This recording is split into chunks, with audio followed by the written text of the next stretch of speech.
दादी की सर्जरी के खर्च में अभी भी 350 लाख की कमी होती है, जिस पर मैं पूरी तरह कॉर्नर हो जाता हूँ और फिर मजबूरी में खुद को एक मिस्टीरियस के ऑनर को बेच देता हूँ। लेकिन उसका पहला टास्क ही मुझे शॉक कर देता है, जिस पर वो मुझे एक कोल्ड और एरोगेंट फ्लावर गर्ल लियू रुयान को चेस करने के लिए कहता है और फिर उसे फुली फॉल इन लव करवाकर बेरहमी से छोड़ देने को बोलता है। मैं अपना सिर झुकाकर अपनी फेड यूनिफॉर्म को देखता हूँ, जिस पर कपड़े इतने धुले हुए होते हैं कि रंग उड़ चुका होता है। ह्यूमिलेशन तो होता है, लेकिन फिर मैं सोचता हूँ कि बस दादी को बचा पाऊं तो ये सब क्या मायने रखता है, और फिर मैं दांत भींचकर ये डील एक्सेप्ट कर लेता हूँ। इसके बाद जैसे ही मैं ऑफिशियली इस चेस को शुरू करता हूँ, वो कोल्ड कैंपस क्वीन लियू रुयान धीरे धीरे और भी स्ट्रेंज बिहेव करने लगती है, जिस पर सिचुएशन और भी वियर्ड लगती है। एक हाई क्लास अपार्टमेंट के अंदर, जिसे मैं देख भी नहीं पाता, लियू रुयान एक मॉडिफाइड वॉइस वाले फोन के सामने खड़ी होती है और गुस्से में चिल्लाती है, तुम इडियट हो क्या? किसने कहा था फाइट क्रिस्मम देने को? अभी जाओ और उस गली के कॉर्नर वाली स्ट्रॉबेरी फीलिंग केक लाओ, जिसके लिए 3 घंटे लाइन लगती है। अभी तुरंत जाओ। फिर आगे आखिरकार मुझे पता चलता है कि जिसने मुझे पैसे देकर खरीदा होता है वो कोई और नहीं बल्कि वही लियू रुयान होती है, जो बाहर से कोल्ड और अनटचेबल क्वीन लगती है, लेकिन अंदर से वही क्लिंजी गर्ल भी होती है जो मुझसे दूर नहीं रह पाती है। इस समय जियांग चेनग यूनिवर्सिटी की लाइब्रेरी में मैं एक कोने में बैठा होता हूँ, अपना हाथ पेट पर दबाते हुए, जिससे भूख की तकलीफ को थोड़ा कम करने की कोशिश करता हूँ, क्योंकि अगले महीने के खर्च बचाने के लिए आज दोपहर मैंने सिर्फ एक सस्ता सा बन खाया होता है। मैं खुद को फोर्स करता हूँ कि सामने चल रही एडवांस्ड एल्गोरिदम डिस्कशन पर फोकस करूं, क्योंकि मुझे लगता है कि सिर्फ कोड ही बेटर नहीं करता और स्कॉलरशिप ही सबसे रियल चीज होती है। तभी मेरे पास रखा फोन अचानक वाइब्रेट करता है, जिस पर मेरी उंगलियां रुक जाती हैं और स्क्रीन पर किम ऑनर का मैसेज दिखता है। मैं अनजाने में सिर उठाता हूं और चारों तरफ शांत लाइब्रेरी को स्कैन करता हूं, जहां हर स्टूडेंट अपनी किताबों में डूबा होता है और सिर्फ पेजेस पलटने और हल्की खांसी की आवाज आती रहती है। 2 बजे की डायरेक्शन में देखो, क्या तुम्हें वो व्हाइट स्वेटर वाली लड़की दिख रही है? जिस पर मैं अपनी नजर उसी डायरेक्शन में घुमाता हूं और एक लॉन्ग हेयर वाली लड़की को देखता हूं, जो एक प्रीमियम व्हाइट वुल स्वेटर पहने बैठी होती है। उसका कॉलर बोन हल्का सा दिख रहा होता है और सनलाइट उस पर सॉफ्ट ग्लो डाल रही होती है। वो लियू रुयान होती है, जियांगचेन यूनिवर्सिटी की famous campus queen, finance department की प्राइड, जिसके बारे में कहा जाता है कि उसका फैमिली बैकग्राउंड बेहद पावरफुल और रिच होता है। मेरी थ्रोट हल्की सी हिलती है और मैं जल्दी से टाइप करता हूँ, वो लियू रुयान है। जिस पर रिप्लाई आता है, मुझे पता है, अब से तुम्हारा मिशन शुरू होता है। मैं ये पढ़कर हल्का सा अनईजी फील करता हूँ, क्योंकि 2 साल पहले जब उसने मुझे स्पॉन्सर किया था, तभी कहा था कि ये पैसा फ्री नहीं है और कभी ना कभी मुझे रिपे करना होगा। लेकिन इतने समय में ये पहली बार होता है जब वो ऑनफिशियली कोई टास्क देता है। मैं रिप्लाई करता हूँ, मर्डर या इलीगल काम मत कहना, वो मैं नहीं करूंगा। जिस पर वो जवाब देता है, तुमसे इलीगल काम क्यों करवाऊंगा, बस मुझे रिवेंज चाहिए। फिर वो आगे लिखता है, उसने मेरे फीलिंग्स के साथ खेला है, तुम उसे चेस करो, उसे तुमसे डीपली लव करवाओ और फिर उसे ट्रैश की तरह छोड़ दो। ये पढ़कर मेरी आंखें शौक से फैल जाती हैं और मैं सोचता हूँ कि ये प्लान बहुत एक्सट्रीम है। फिर मैं रिप्लाई करता हूँ, क्या आपने गलत इंसान चुन लिया है? वो कैंपस क्वीन है और मैं एक गरीब लड़का हूँ जो कैंटीन में खाना लेने से पहले भी सोचता है। जिस पर वो कहता है, तुम कैंपस किंग हो, मैंने तुम्हारी फोटोज देखी हैं, तुम्हारा फेस ठीक है और आजकल लड़कियां तुम्हारे जैसे सिंपल लुक को पसंद करती हैं। अब ज्यादा बात मत करो, जाओ और उसके टेबल से पानी गिरा दो। मेरे हाथ में पकड़ा फोन पसीने से भीगने लगता है, क्योंकि लाइब्रेरी जैसे जगह पर ऐसा करना पब्लिक एम्बैरेसमेंट जैसा होता है। लेकिन तभी एक मैसेज आता है, अकाउंट में 7 लाख क्रेडिट हो गए हैं, ये आज का बजट है, बस एक एक्सीडेंट के लिए। फिर वो आगे लिखता है, और हाँ, तुम्हारी दादी के नेक्स्ट मंथ के हॉस्पिटल बिल में अभी भी 10 लाख की कमी है ना? ये पढ़ते ही मेरी आंखें सिकुड़ जाती हैं, क्योंकि उसे मेरी हर डिटेल पता होती है, जिससे मुझे ऐसा फील होता है जैसे कोई मुझे हर वक्त मॉनिटर कर रहा है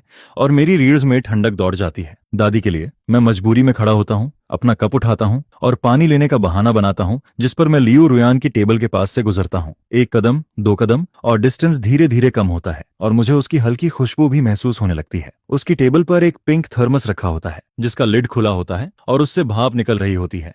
और फिर उसी मोमेंट मैं जानबूझकर अपना बॉडी टिल्ट करता हूँ और अपनी एल्बो से उस थर्मस को हिट कर देता हूँ। थप से थर्मस गिर जाता है और गर्म पानी चारों तरफ फैल जाता है, जो लियू रुयान पर तो नहीं गिरता, लेकिन उसकी किताबों को पूरी तरह भिगो देता है। जिस पर लियू रुयान हल्का सा सरप्राइज होकर खड़ी हो जाती है और आसपास के सभी लोग हमारी तरफ देखने लगते हैं जैसे स्पॉटलाइट पड़ गई हो। मेरा चेहरा जलने जैसा गर्म हो जाता है और मैं जल्दी से कुछ टिश्यूज निकालता हूँ और हकलाते हुए बोलता हूँ, सॉरी, मैंने जानबूझकर नहीं किया। मैं उसकी आंखों में देखने की हिम्मत नहीं करता और खुद को बेहद घटिया फील करता हूँ कि मैं पैसों के लिए एक लड़की को परेशान कर रहा हूँ। लियू रुयान कुछ नहीं कहती, बस चुपचाप खड़ी रहती है, लेकिन उसका प्रेशर इतना इंटेंस होता है कि माहौल भारी हो जाता है। मुझे याद आता है कि उसका टेम्पर बहुत खराब बताया जाता है और जो भी उसे ऑफेंड करता है उसका एंड अच्छा नहीं होता है। फिर वो आखिरकार बोलती है, तुम चलते वक्त देखते नहीं हो क्या? जिस पर मैं और झुक जाता हूँ और जल्दी से पानी साफ करते हुए कहता हूँ, सॉरी, ये किताब कितने की है? मैं पे कर दूंगा, अभी मेरे पास पैसे नहीं है, लेकिन मैं लिख कर दे सकता हूँ। लियू रुयान सामने खड़े इस लड़के को देखती है जो बेहद इनसिक्योर और गरीब लगता है,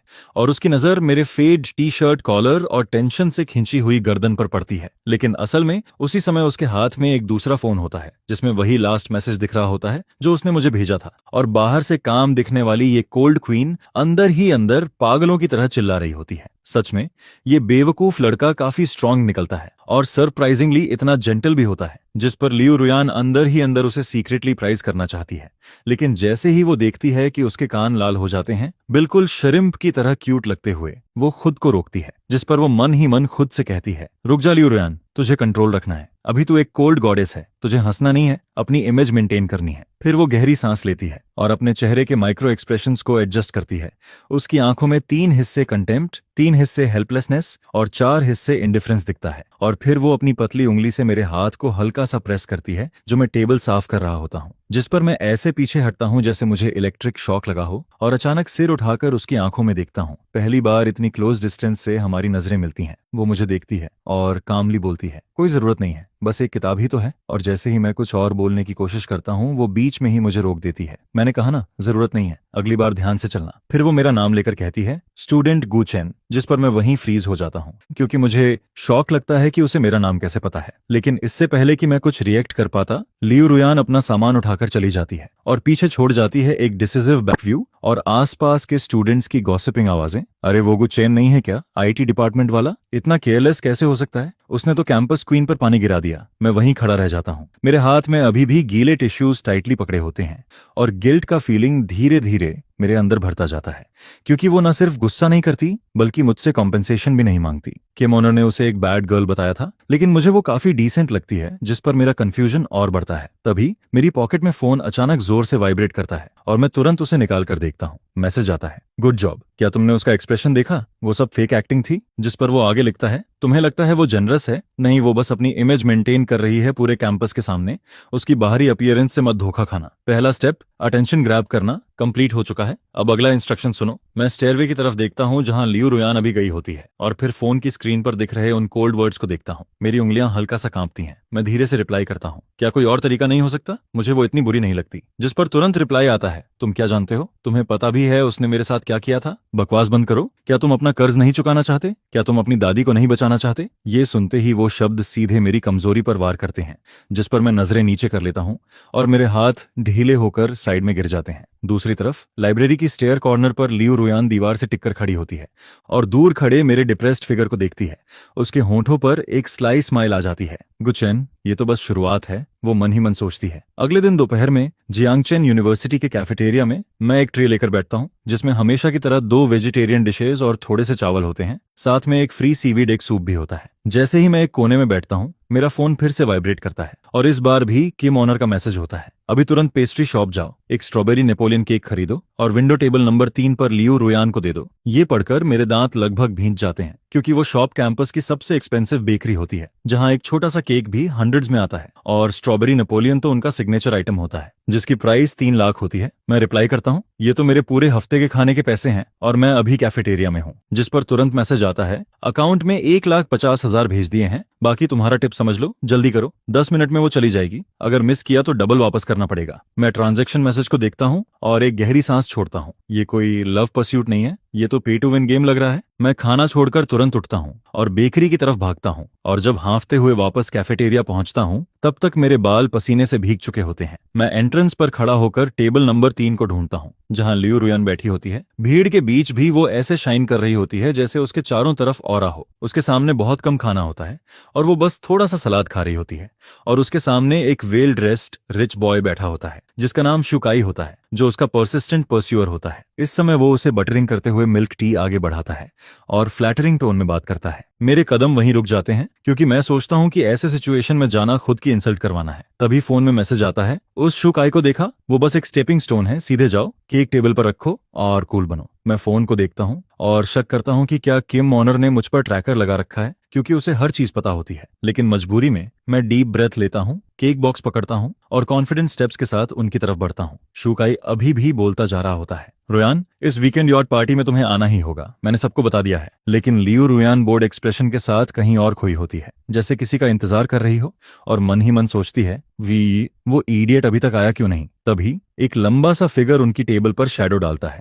और धड़ाम से पिंक केक बॉक्स टेबल पर रख दिया जाता है। शुकाई की बात बीच में ही रुक जाती है और वो इरिटेट होकर ऊपर देखता है, कौन है। लेकिन जैसे ही वो मुझे पहचानता है वो हंस पड़ता है, ओह ये तो गुगु चेन है, क्या बात है, तुम भी कैंपस क्वीन को परस्यू करने आए हो। वो केक बॉक्स की तरफ देखकर मजाक उड़ाता है, इसमें क्या है, कहीं रोड साइड केक तो नहीं। आसपास के स्टूडेंट्स भी खाना रोककर इस सीन को देखने लगते हैं एक्साइटमेंट के साथ, जैसे कोई ड्रामा चल रहा हो। लेकिन मैं उसकी बात इग्नोर करता हूँ और सीधा लियू रुयान की आंखों में देखता हूँ, जिस पर वो भी मेरी तरफ देखती है। उसकी आंखों में एक हल्की सी चमक आती है, लेकिन चेहरा अब भी कोल्ड रहता है। किमोनर के स्क्रिप्ट के अनुसार अब मुझे डायलॉग बोलना होता है। मेरा गला सूख जाता है और मैं थोड़ी देर रुककर फाइनली कहता हूँ, ये स्ट्रॉबेरी नेपोलियन केक तुम्हारे लिए है। जिस पर शिवकाई जोर से हंस पड़ता है, स्ट्रॉबेरी नेपोलियन केक, गुचेन, तेरे जैसे गरीब का पॉकेट मनी इससे खरीदने के लिए इनाफ है क्या, कहीं फेक तो नहीं ले आया। जिस पर शिवकाई और भी मॉक करते हुए बोलता है, और सबको पता है लियू रुयान को स्वीट सबसे ज्यादा नापसंद है, थैंक्स। ये दो कोल्ड वर्ड्स अचानक हवा को काटते हुए निकलते हैं, जिस पर शिवकाई की सारी हंसी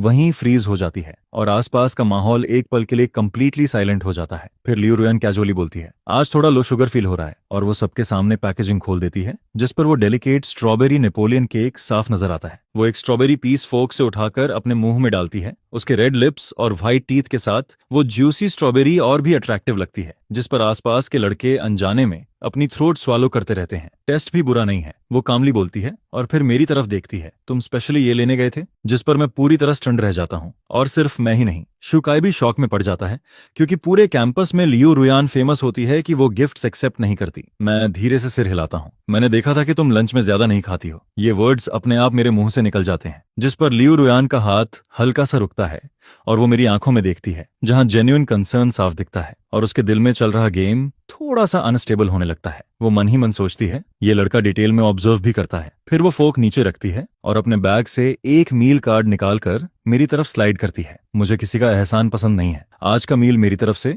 जितना स्वाइप करना है कर लो। जिस पर मैं घबराकर पीछे हटता हूँ, नहीं मैं खा चुका हूँ, केक तो तुम्हारे फ्रेंड ने मुझे लाने को कहा था। ये बोलते ही मुझे अपनी गलती का एहसास होता है। शिट, लियू रुयान आईब्रो उठाती है, फ्रेंड, जिस पर मैं तुरंत पैनिक में हाथ हिलाता हूँ, नहीं मेरा मतलब, मुझे लगा तुम्हें ये पसंद आएगा, मुझे क्लास के लिए जाना है। और इतना कहकर मैं जल्दी से वहां से भाग जाता हूँ। मेरे पीछे कैफेटेरिया में हंसी की आवाज गूंजने लगती है और शिवकाई मुझे देखकर तिरस्कार से हंसता है। गांवों वाला है, ठीक से बात भी नहीं कर पाता, और ऐसे लोग भी कैंपस क्वीन के पीछे पड़ते हैं। जिस पर लियू रुयान उसे कोल्ड टोन में रोकती है, शिवकाई, जब मैं खा रही होती हूँ तो मुझे आसपास मक्खियां पसंद नहीं आती। ये सुनते ही उसका चेहरा गुस्से से लाल हो जाता है। रुयान, दफा हो जाओ। एक शब्द में लियू रुयान उसे डिसमिस कर देती है और फिर आराम से केक खाना कंटिन्यू करती है। जिस पर शुकाई गुस्से में उठता है, उसे घूरता है और बिना खाना खाए ही चला जाता है। इधर मैं कैफेटेरिया से दूर एक फ्लावर बेड के पास छिपा होता हूँ। तभी फोन फिर से वाइब्रेट करता है, मैसेज आता है, हाँ, शुकाई का चेहरा देखा, मजा आ गया, गुचैन, तुम्हारे अंदर पोटेंशियल है। जिस पर मैं पेड़ से टिककर गहरी सांस लेता हूँ। उसने केक एक्सेप्ट कर लिया,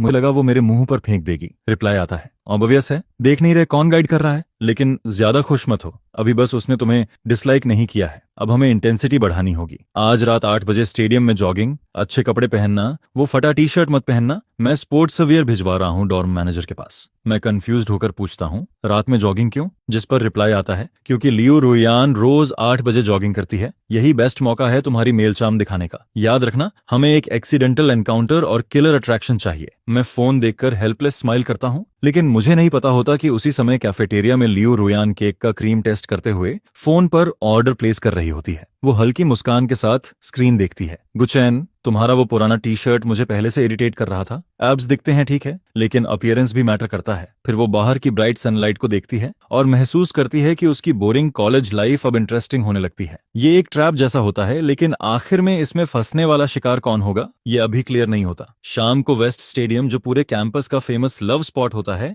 वहां डिम येलो लाइट्स ट्रैक पर गिरती हैं और स्टैंड्स के अंधेरे में कपल्स क्वाइटली बातें करते रहते हैं। 7:50 पर मैं नया स्पोर्ट्स वेयर पहनकर एंट्रेंस पर खड़ा होता हूँ, खुद को मॉडल जैसा फील करता हुआ, लेकिन अंदर से ऑकवर्ड फील करता हूँ। तभी फोन वाइब्रेट करता है। अंदर जाओ, वो ट्रैक 3 पर वार्म अप कर रही है। पोजर हैंडसम रखना, आईज इंटेंस होनी चाहिए। मैं डीप ब्रेथ लेता हूँ और अंदर जाता हूँ और एक नजर में ही लियो रुयान को क्राउड के बीच पहचान लेता हूँ। वो लाइट पर्पल स्पोर्ट्स आउटफिट में होती है, पोनीटेल में बंधे बाल, और उसकी स्लिम नेक साफ दिखती है। वो स्ट्रेच कर रही होती है, उसका बॉडी परफेक्ट कर्व बना रहा होता है। उसके आसपास कुछ लड़के प्रिटेंड करते हुए वार्म अप करते हैं, लेकिन कोई उसके पास जाने की हिम्मत नहीं करता। तभी मैसेज आता है। मैं सोच रहा था तुम्हें पानी देने भेजूं, लेकिन वो टू चीप होता। हमें हाई लेवल स्ट्रैटेजी चाहिए। मैं पूछता हूँ कैसी? रिप्लाई आता है, जब वो दौड़ना शुरू करे उसके पीछे 2 मीटर डिस्टेंस मेंटेन करो, बात मत करना, बस अपनी डीप और स्टेडी ब्रीडिंग उसे सुनने दो। इसे ऑडिरेटरी इन्वेजन कहते हैं। मैं ये पढ़कर थोड़ा शॉक्ड होता हूँ। ये किम ओनर आखिर है कौन? लेकिन दादी के इलाज के लिए मैं मना नहीं कर सकता, चाहे कुछ भी करना पड़े। लियो रुयान दौड़ना शुरू करती है। उसका पेस स्टेडी होता है, पोनीटेल रिदम में हिलती रहती है, जिस पर मैं भी क्वाइटली ट्रैक पर आता हूँ और उसके पीछे शैडो की तरह पोजीशन ले लेता हूँ। 2 मीटर का ये डिस्टेंस परफेक्ट होता है, ना ज्यादा क्रीपी लगता है और उसकी हल्की फ्रेग्रेंस भी महसूस होती रहती है। मैं अपनी ब्रीदिंग एडजस्ट करता हूँ, डीप और स्टेडी बनाता हूँ, जबकि आगे लियो रुयान पीछे मुड़े बिना दौड़ती रहती है। लेकिन उसके लिप्स के कोने हल्के से उठ जाते हैं, जैसे वो इस सबको क्वाइटली एंजॉय कर रही होती है। असल में जैसे ही वह स्टेडियम में कदम रखता है, उसी मोमेंट मेरी नजर उस पर लॉक हो जाती है, जिस पर मैं बस उसे ही देखती रह जाती हूँ। ये आउटफिट नियन का उस पर काफी सूट करता है, जिस पर उसके ब्रॉड शोल्डर्स और स्लिम वेस्ट और भी हाईलाइट होते हैं। पहले मैंने नोटिस ही नहीं किया था कि यह बेवकूफ इतना अच्छा बॉडी स्ट्रक्चर रखता है, जिस पर वह चुपचाप पीछे चलता रहता है और कुछ बोलता भी नहीं है। क्या ये शैडो की तरह पीछे रहने का गेम खेल रहा है, जिस पर मैं अंदर ही अंदर हंसती हूँ? ये फोर्थ यंग लेडी कभी city high school long distance running की चैंपियन रही है, जिस पर लियो नुयेन की आंखों में अचानक एक ब्राइट स्पार्क दिखता है। इसके बाद वह अचानक स्पीड बढ़ाती है, जिसे देखकर मैं एक पल के लिए रुक सा जाता हूँ, फिर तुरंत उसके पीछे दौड़ता हूँ। मेरी स्टैमिना कंस्ट्रक्शन साइट की मेहनत से बनी है, जिस पर इस लेवल का स्पीड अप मेरे लिए कुछ भी नहीं होता है। 1 लैप, 2 लैप, 3 लैप, शुरुआत का स्लो जॉगिंग अब प्योर स्पीड रेस में बदल जाता है, जिस पर लियो नुयेन की स्पीड लगातार बढ़ती जाती है और आसपास का व्यू ब्लर होकर कलर्स में बदलने लगता है। तभी ईयरफोन्स में बॉस की आवाज गूंजती है, जो सुनकर वह मुझे प्रोवोक कर रही है कि कोथान एक आदमी है तो हार नहीं सकता, जिस पर वह कहती है कि उसे क्रॉस कर और अपनी स्पीड से क्रश कर दे। जब उसके पास से निकले तो पीछे मुड़कर उसे ऐसा लुक दे कि वह स्लो है। यह सुनकर मेरे अंदर भी कम्पिटिटिव फायर जागती है, जिस पर एक लड़की से पीछे रहना मुझे शर्मनाक लगता है और सच में थोड़ा एम्बेरसिंग फील होता है। फिर मैं हल्का सा बड़बड़ाता हूँ, जिस पर मेरे पैर अचानक फोर्स लगाते हैं और रनिंग शूज ट्रैक पर जोर से पड़ते हैं, जिससे एक भारी आवाज निकलती है और मेरा पूरा शरीर एरो की तरह आगे शूट करता है। हवा कानों के पास सीटी बजाती है, जिस पर लियो नुयेन फुल एनर्जी से दौड़ रही होती है। तभी अचानक एक तेज हवा उसके पास से गुजरती है और वह ब्लैक शैडो तेजी से उसे क्रॉस करके आगे निकल जाती है, जिस पर जैसे ही मैं उसके पास से गुजरता हूँ, मैं हल्का सा सिर घुमाता हूँ। मेरी आंखों में चैलेंज और एरोगेंस साफ दिखता है और होठों पर एक हल्की मिस्चीवियस स्माइल आती है। यह बॉस के स्क्रिप्ट का कंटेम्प्टेंट लुक था, लेकिन इंटेंस रनिंग के इफेक्ट से यह एक वाइल्ड एग्रेसिव चार्म में बदल जाता है। यह देखकर लियो नुयेन का दिल एक पल के लिए स्किप करता है और वह सोचती है कि डेमन यह थोड़ा हैंडसम है, लेकिन यह थॉट सिर्फ 0.1 सेकंड रहता है, जिसके बाद उसकी शर्म गुस्से में बदल जाती है, जिस पर वह दांत भींचती है और अपनी लॉन्ग लेग्स से स्पीड और बढ़ाती है। पोनीटेल हवा में एक परफेक्ट आर्क बनाती है और वह मेरे पीछे शैडो की तरह चेस करती रहती है। फिर आज रात वेस्ट स्टेडियम में एक अजीब सीन बनता है, जहां कोल्ड ब्यूटी, लियो नुयेन और गरीब जीनियस को थान दोनों ट्रैक पर पागलों की तरह दौड़ते रहते हैं, जैसे लाइफ एंड डेथ चेस चल रही हो। वे कितने लैप्स दौड़ते हैं पता ही नहीं चलता, जब तक कि लंग्स में आग सी लगने लगती है और पैर भारी होकर लीड जैसे हो जाते हैं। आखिरकार स्पीड धीरे धीरे कम होती है, जिस पर मैं घुटनों पर हाथ रखकर रुक जाता हूँ और ग्रास के पास स्ट्रीट लाइट के नीचे खड़ा रहता हूँ। पीछे से तेज फुटस्टेप्स की आवाज आती है, जिस पर लियो नुयेन करीब 3 मीटर दूर रुकती है। वह झुककर हैवी ब्रीदिंग करती है, उसके चीक्स लाल हो जाते हैं और चेस्ट तेजी से उठती गिरती है। दोनों एक दूसरे को देखते रहते हैं। स्वेट से विजन ब्लर हो रहा होता है, लेकिन आंखों में स्पार्क्स चमकते रहते हैं। फिर लियो नुयेन सांस संभालते हुए डिग्निटी मेंटेन करने की कोशिश करती है और बोलती है कि इतना तेज दौड़कर मरने का प्लान है क्या, जिस पर मैं अपने चेहरे का पसीना पोंछता हूँ। उस मोमेंट में इतना थक जाता हूँ कि बॉस का स्क्रिप्ट भी भूल जाता हूँ और कैजुअली बोल देता हूँ कि तुमने पहले स्पीड बढ़ाई थी, जिस पर मैं कह देता हूँ कि पैर इतने लंबे नहीं हैं, फिर भी अच्छी दौड़ती हो। ये बोलते ही मुझे रिग्रेट होता है कि ये तो शॉर्ट लेग्स कहकर इंसल्ट कर दिया। ये सुनकर लियो नुयेन शॉक में आंखें बड़ी कर लेती है और गुस्से में हंसने लगती है। फिर एक कदम आगे बढ़ती है और पूछती है कि क्या मैं ब्लाइंड हूँ। जैसे ही वह करीब आती है उसकी स्ट्रॉन्ग फ्रेग्रेंस फिर से मुझे हिट करती है, जिस पर मैं इंस्टिंक्टिवली आधा कदम पीछे हटता हूँ और ठंडी स्ट्रीट लाइट पोल से टकरा जाता हूँ। तभी बॉस का मैसेज आता है, जो सुनकर चाहे मर जाऊं फिर भी वेंडिंग मशीन से उसके लिए कोल्ड मिनरल वाटर लाना है और सिर्फ वही देना है। ये देखकर मुझे लगता है कि बॉस लाइव स्ट्रीम देख रही है। टाइमिंग भी परफेक्ट है, जिस पर मैं बिना आर्ग्यू किए वेंडिंग मशीन की तरफ जाता हूँ। कुछ सेकंड्स बाद मैं 2 कोल्ड वाटर बॉटल्स लेकर लौटता हूँ, लेकिन सॉफ्टली देने के बजाय इंस्ट्रक्शन फॉलो करते हुए 2 मीटर दूर खड़े होकर उसे सीधा थ्रो कर देता हूँ। लियो न्यूयन रिफ्लेक्स में उसे कैच कर लेती है और ठंडी बॉटल उसके गर्म हाथ में पड़ते ही एक अजीब सेंसेशन क्रिएट करती है। फिर मैं अपनी बॉटल खोलकर सिर पीछे करके एक ही बार में पानी पीता हूँ। पानी मेरे लिप्स से नेक तक बहता है और कॉलर बोन तक पहुंचता है। यह देखकर लियो न्यूयन की आंखों में एक नोटी स्पार्क आता है और वह अचानक पूछती है, कोथान क्या है? जिस पर मैं पानी से चौंक हो जाता हूँ। वह अपनी लॉन्ग लेग्स से मेरे पास आती है और कहती है कि यह आउटफिट अच्छा है और यह नाकी का न्यू सीजन सेट है जिसकी कीमत 10 मिलियन से ज्यादा है। यह सुनकर मेरा दिल जोर से धड़कता है कि अब राज खुल गया। जिस पर वह मेरे चेस्ट पर हल्का टैप करती है और कहती है कि कल तक कैंटीन में फूड ऑर्डर करते वक्त सोच रहा था और आज एक्सपेंसिव क्लॉथ्स पहन रहा है। उसकी नजर सस्पिशियस हो जाती है और वह पूछती है कि लॉटरी जीती है या किसी ने स्पॉन्सर किया है। यह सुनकर मेरा दिल लगभग बाहर आ जाता है,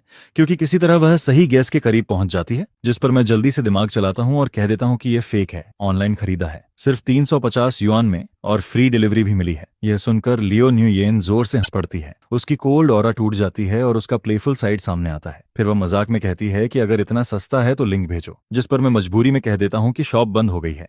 यह सुनकर वह मेरे ऑकवर्ड एक्सप्रेशन को देखकर खुश होती है। फिर बॉटल खोलकर एलिगेंटली एक सिप लेती है और पास आकर धीरे से मेरे कान में कहती है कि स्कैमर, और फिर तुरंत मुड़कर चली जाती है। उसकी पोनीटेल हवा में एक स्मूथ आर्क बनाती है और जाते जाते वह कहती है कि फिर मिलते हैं फ्रॉड क्लासमेट। मैं स्ट्रीट लाइट के नीचे खड़ा रह जाता हूँ। बॉडी स्टिफ हो जाती है और उसके वर्ड्स की गर्माहट अभी भी कानों में रहती है, जिससे एक इलेक्ट्रिक सेंसेशन फैलता रहता है। तभी फोन फिर से वाइब्रेट करता है, जिस पर बॉस कहती है कि उसने मुझे स्कैमर कहा। इसका मतलब वह अब क्यूरियस हो गई है और विमेन अक्सर क्यूरियोसिटी से ही लव शुरू करती हैं। जिस पर आज का मिशन सक्सेसफुली कंप्लीट हो जाता है। फिर बॉस का मैसेज आता है कि जाकर जल्दी सो जाओ, कल अभी एक और बैटल बाकी है। जिस पर मैं लियो न्यूयेन की दूर जाती हुई बैग को देखता रहता हूँ और फिर फोन स्क्रीन की तरफ देखता हूँ और अचानक मुझे एक अजीब सा इल्यूजन फील होता है। अभी जब लियो न्यूयेन मेरे कान के पास आकर स्कैमर कहती है, उसका टोन बिल्कुल वैसा ही क्यों लगता है जैसे बॉस मुझे बेवकूफ कहकर डांटती है। जिस पर मेरे दिमाग में डाउट उठता रहता है। अगर पहले के इंटरैक्शंस एक रोमांटिक आइडल ड्रामा जैसे लगते थे,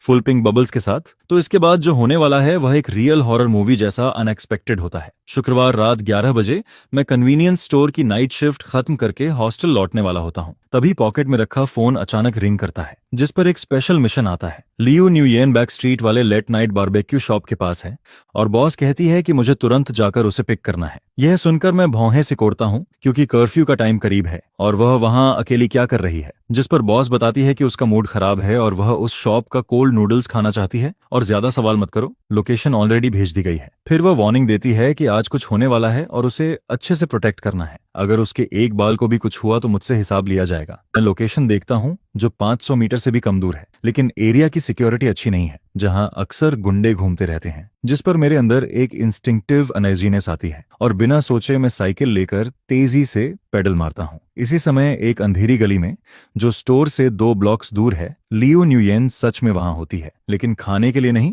बल्कि रास्ता रोककर उसे घेर लिया जाता है। वहां कोई रोमांटिक फूड स्टॉल नहीं होता, सिर्फ 3 ड्रंक गुंडे और एक बुल्ड आदमी फ्लोरल शर्ट में खड़ा होता है, जिसके चेहरे पर बदतमीजी साफ दिखती है और वह लियो न्यूयेन को पहचान कर गंदी नजर से देखता है। वह लाइटर से खेलते हुए उसे घूरता है और कहता है कि 3 दिन से स्कूल गेट पर वेट कर रहा है और पूछता है कि रिच गाइस के साथ जा सकती है तो उनके साथ ड्रिंक क्यों नहीं कर सकती। लियो न्यूयेन ठंडी दीवार से टिककर खड़ी होती है। उसके हाथ में पेपर स्प्रे टाइटली पकड़ा होता है। फिंगर्स सफेद पड़ जाती हैं, क्योंकि आज वह सच में अनलकी होती है और सिर्फ फ्रेश एयर लेने बाहर निकली थी, बिना कार के। जिस पर यह लोग उसे टारगेट कर लेते हैं। वह ठंडे टोन में कहती है कि दूर हट जाओ और बताती है कि पुलिस को कॉल कर दिया है, लेकिन बार्ड आदमी हंसता है और कहता है कि यह एरिया कैमरा ब्लाइंड स्पॉट है, पुलिस आने से पहले सब हो जाएगा। इतना कहते ही वह अपना हाथ बढ़ाकर उसका रिस्ट पकड़ने की कोशिश करता है, जिस पर लियो न्यूयेन की आईज शार्प हो जाती हैं और वह स्प्रे करने की कोशिश करती है, लेकिन वह आदमी एक्सपीरियंस्ड होता है और उसका हाथ मारकर स्प्रे गिरा देता है, जो दूर नाली में गिर जाता है। फिर वह पास आकर हंसता है और कहता है कि उसे ऐसा फायरी एटीट्यूड पसंद है। तभी अचानक एक जोरदार आवाज आती है और एक पुरानी माउंटेन बाइक पूरी स्पीड से आकर बेल्ट आदमी की वेस्ट में टकराती है, जिस पर वह जोर से चिल्लाता है और आगे गिरकर जमीन पर मुंह के बल गिर जाता है। बाकी 3 गुंडे आधे नशे से बाहर आ जाते हैं और अंधेरे में मैं अपनी टूटी हुई साइकिल एक तरफ फेंकता हूँ और धीरे धीरे खड़ा होता हूँ, जिस पर मेरी दुबली बॉडी हवा में कमजोर लगती है, लेकिन मेरी आइज एक गुस्साए अकेले भेड़िए जैसी ठंडी होती हैं। फिर मैं धीमी लेकिन ठंडी आवाज में कहता हूं कि जरा हिलकर दिखाओ, जिस पर बाल्ड आदमी खून से भरा चेहरा उठाकर गुस्से में नाइफ निकालता है और अपने लोगों को अटैक करने को कहता है। तीनों गुंडे एक साथ मुझ पर टूट पड़ते हैं और अगले 2 मिनट लियो न्यूयेन के लिए सबसे लंबे बन जाते हैं। मुझे कोई मार्शल आर्ट्स नहीं आती, मैं सिर्फ स्ट्रीट फाइटिंग स्टाइल में जान की परवाह किए बिना लड़ता हूं, जिस पर मैं एक पंच बचाकर सामने वाले की नाक पर जोर से मुक्का मारता हूं और दूसरे को किक मारता हूं। लेकिन आखिर में अकेला इंसान ज्यादा लोगों से कैसे जीतता, और उनके पास वेपन भी होता है। इस केओस में बेल्ट आदमी साइड से स्निक अटैक करता है, नाइफ की ब्लेड चमकती है, जिस पर लियो न्यूयेन चिल्लाती है कि केयरफुल, लेकिन मैं सुनकर भी डोड नहीं करता क्योंकि मेरे पीछे वह खड़ी होती है। मैं टीथ भींचकर बॉडी ट्विस्ट करता हूं और लेफ्ट आर्म से अटैक ब्लॉक करता हूं, जिस पर नाइफ मेरी स्किन को काटता है और एक शार्प साउंड के साथ खून बहने लगता है जो मेरी सफेद स्लीव को लाल कर देता है। मैं दर्द दबाकर कराहता हूं लेकिन रुकता नहीं और मौका देखकर बाल्ड आदमी के फेस पर हेडबट मारता हूं, जिस पर उसका खून छिटकता है और वह पीछे लड़खड़ाता है। मुझे भी डिजीनेस फील होती है और मेरे माथे से खून बहता है। तभी दूर से पुलिस सायरन सुनाई देती है, जिस पर गुंडे घबरा जाते हैं और भागने लगते हैं, जाते जाते धमकी देते हैं कि फिर मिलेंगे। गली फिर से शांत हो जाती है, जिस पर मेरा शरीर लड़खड़ाता है और मैं दीवार से टिककर नीचे बैठ जाता हूं और मेरे आर्म से खून टपककर जमीन पर गिरता रहता है। यह देखकर लियो न्यूयेन दौड़कर मेरे सामने घुटनों पर बैठ जाती है। उसकी आईज में पहली बार पैनिक और डर साफ दिखता है। वह कांपती आवाज में कहती है कि मैं बहुत खून बहा रहा हूं और जल्दी से टिश्यूज निकालकर वन दबाने की कोशिश करती है, लेकिन डर से उसके हाथ कांपते रहते हैं। मैं वीक स्माइल के साथ कहता हूं कि रो मत, ये बस छोटा सा कट है, और इंस्टिंक्टिवली उसके आंसू पोंछने के लिए हाथ उठाता हूं, लेकिन अपने गंदे खून से भरे हाथ देखकर रुक जाता हूं। यह देखकर वह गुस्से और दर्द में चिल्लाती है कि मैं बेवकूफ हूं क्या, नाइफ था फिर डॉज क्यों नहीं किया, जिस पर उसकी आंखों से आंसू गिरते हैं और मेरे हाथ पर पड़ते हैं जो मुझे अंदर तक हिला देते हैं। फिर मैं धीरे से कहता हूं कि अगर डॉज करता तो वह उसे लग जाता, और मेरी आवाज कमजोर पड़ती जाती है। यह सुनकर लियो न्यूयन एकदम चुप हो जाती है। उसका दिल जोर से धड़कता है, क्योंकि इस फेक दुनिया में जहां लोग उसके पास मनी,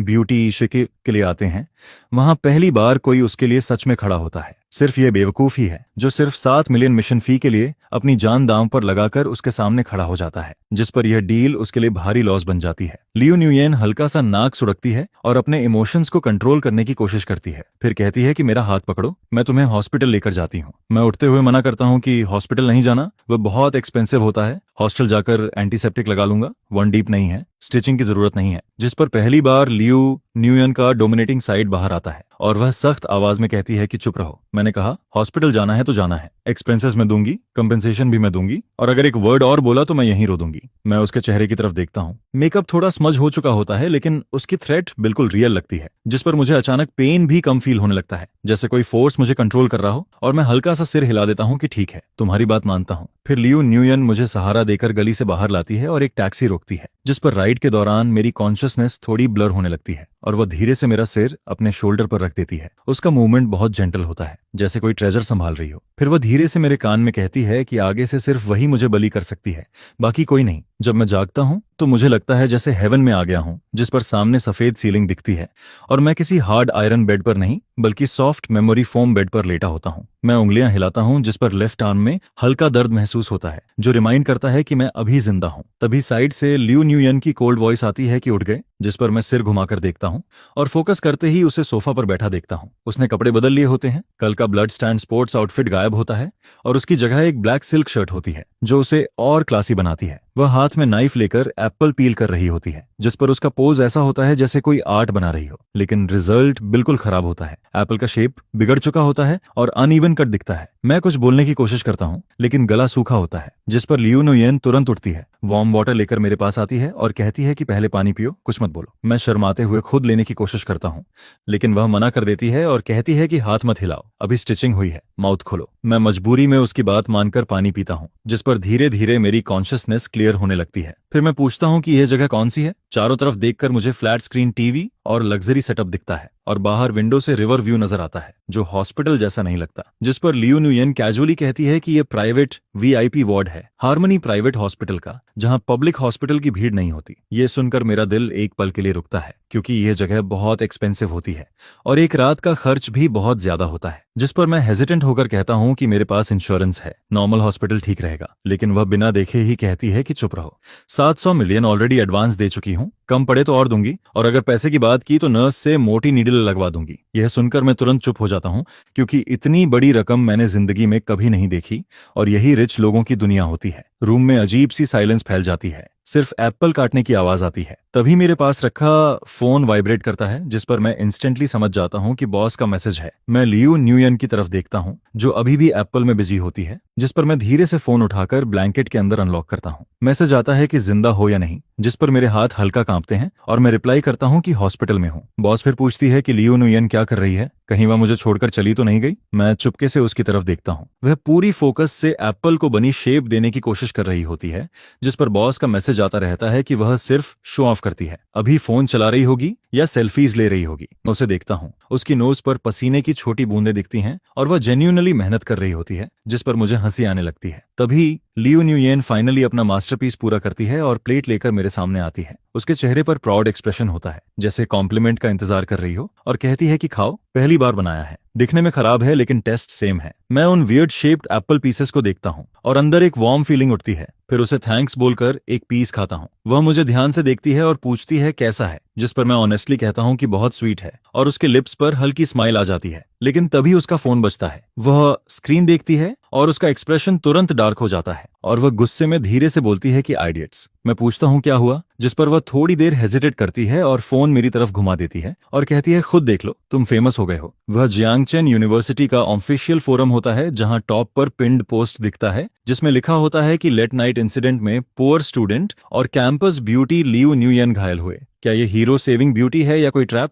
और साथ में कुछ ब्लरी फोटोज भी लगे होते हैं, जो क्लियरली किसी पासरबाई ने सीक्रेटली क्लिक किए होते हैं। पहली फोटो में साफ दिखता है कि मैं कन्वीनियंस स्टोर के सामने साइकिल को पूरी स्पीड से पेडल करता हुआ भाग रहा हूं, जिस पर मेरी बैक ही दिख रही होती है। दूसरी फोटो में लियू न्यूयन हॉस्पिटल गेट पर मुझे, जो खून से भरा होता है, सहारा देकर नीचे उतार रही होती है। तीसरी फोटो सबसे ज्यादा वायरल होती है, जिसमें लियू न्यूयन इमरजेंसी रूम के बाहर खड़ी होती है, उसकी आंखें लाल होती हैं और वह गुस्से में एक्सप्लोड करती हुई दिखती है। नीचे कमेंट सेक्शन हजारों रिप्लाईज से भर चुका होता है, जैसे कोई मैसिव ऑनलाइन वॉर चल रही हो। कोई कहता है कि कौथान तो कैंटीन में मीट भी अफोर्ड नहीं कर सकता, फिर ये नाइफ वाले रॉबर को कैसे हरा देता है, ये कॉम्बैट पावर अनरियलिस्टिक है। जिस पर दूसरा बोलता है कि ये कोई हीरो सेविंग ब्यूटी नहीं, बल्कि खुद का ड्रामा है, पूरा सेटअप कोधन ने खुद क्रिएट किया है, इतनी कोइंसिडेंस पॉसिबल नहीं है। फिर कुछ लोग कहते हैं कि एक गरीब आदमी स्टेटस के लिए कुछ भी कर सकता है, जिस पर कोई कंपेयर करता है कि एक तरफ रिच ब्यूटी है और दूसरी तरफ गरीब जीनियस। अगर दोनों कपल बन गए तो 30 साल की स्ट्रगल बच जाएगी। यह तो प्रॉपर सॉफ्ट राइस लाइफ है। ये सब पढ़ते पढ़ते मेरी आईब्रोज टाइट हो जाती हैं,